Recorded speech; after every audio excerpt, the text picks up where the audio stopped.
Magandang gabi po sa ating lahat para po sa ating Our Daily Words of Encouragement ngayong pong araw na ito.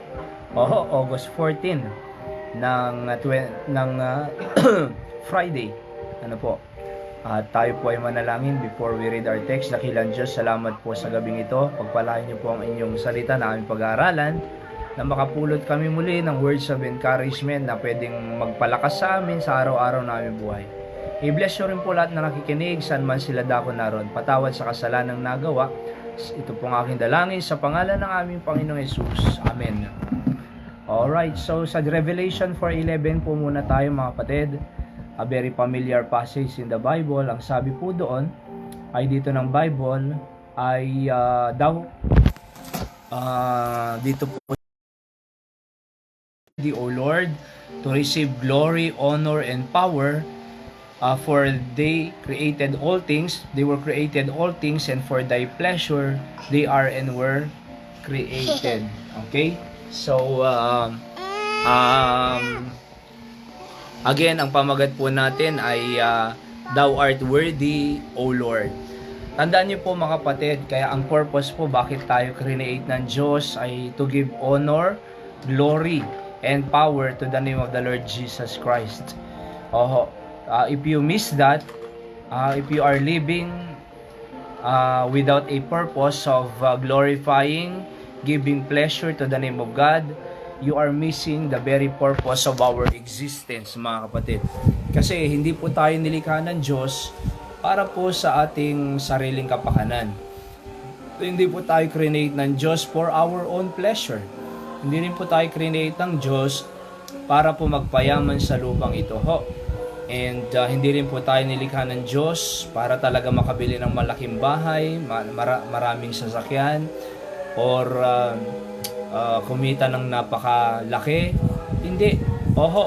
So, ang dahilan kung bakit tayo na-create mga kapatid ay para talaga magbigay glory at pleasure sa pangalan ng Panginoon.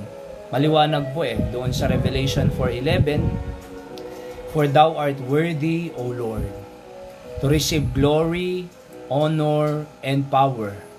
Sabi po doon, for thou hast created all things. Create mo lahat. Kasama po tayong tao dyan. Ano po? And for thy pleasure, the Bible says, they are and were created. Kaya yan po, wag po nating i-miss. Kinakailangan po sa araw-araw nating buhay, makapagbigay po tayo ng glory at pleasure sa pangalan ng ating Panginoon, mga kapatid. Bakit? Kasi yan nga po ang purpose kung bakit tayo create. Ano po? And mahalaga rin po yan, magtrabaho ka, kumita ka, makabili ng mga pangangailangan, pero hindi po nagtatapos yan mga kapatid. Kinakailangan din pong hanapin natin paano tayo makakapagbigay ng glory sa Panginoon sa araw-araw nating buhay. Hindi lang po linggo. Of course, we give glory and we worship the Lord every Sunday morning, Sunday night, at prayer meeting po natin, midweek service. Pero hindi lang po sa mga araw na yan. Tayo din po ay dapat magbigay ng kapurihan sa pangalan ng Panginoon sa araw-araw nating buhay. Alright? Hindi yung paglinggo lang banal, 'di ba? Diyos ko ang sigaw. Pero pag Lunes na hanggang Sabado ay dati Diyos ko. Ngayon disco. Disco na. So kumbaga iba na ang pamumuhay niya. Hindi. So dapat nagbibigay po tayo ng kapurihan sa Panginoon sa araw-araw po nating buhay. Alright? At iwasan po natin ang makabibigay kalungkutan sa Diyos, sapagkat pagka malungkot ang Diyos, hindi po tayo pagpapalain ng Diyos, 'di ba? Alright? So pag nakakagawa tayo ng kasalanan at nagkakaroon tayo ng masamang kumbaga unforgiving spirit, bitterness, away-away sa loob ng tahanan, or kumbaga pakikipag-away, so hindi po tayo pagpapalain kung may bisyo ka, so hindi magbibigay kapurihan ng Diyos yan. Alright?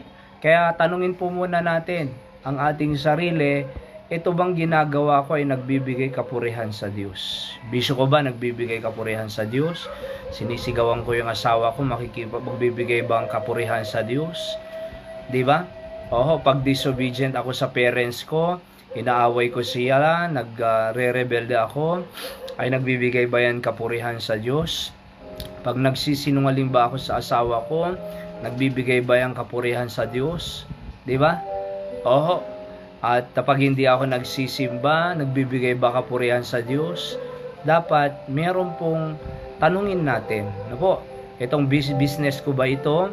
Na ipinagkatiwala ng Diyos sa akin? Ay nabibigyan ko bang kapurihan ng aking Diyos?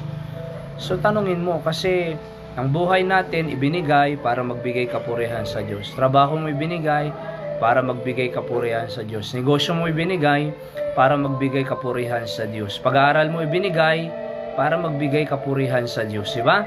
Maging witness ka dyan sa eskwelahan mo. Share mo ang gospel. Oho. At ipaalam mo sa teacher mo, advisor mo, ma'am, pwede akong mag-pray sa loob ng classroom. Siyempre, sino ba namang ayaw dyan? Di ba? So, papayagan kang mag-pray. Pero sa mga susunod na, pagka madalas ka nang pinagpipray, pwede ba akong mag-share, ma'am, ng gospel? So, mawiwitnessan mo ang iyong mga classmate, di ba? Oho. At makakapagbigay po tayo ng kapurihan sa ating Panginoon. Again, Thou art worthy, O Lord, to receive glory, honor, and power, for Thou hast created all things for Thy pleasure, they are and were created. Revelation 4:11. God is worthy. Alright? Lagi. Let's pray. Dakilang Diyos, salamat sa inyong salita. Pagpalain niyo sa aming buhay.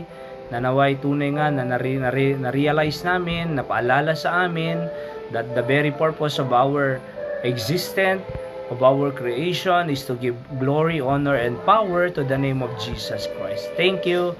I-bless niyo po ang mga nanonood, saan man sila dako naroon sa pangalan ni Jesus. Amen. Magandang gabi po sa ating lahat. God bless you po.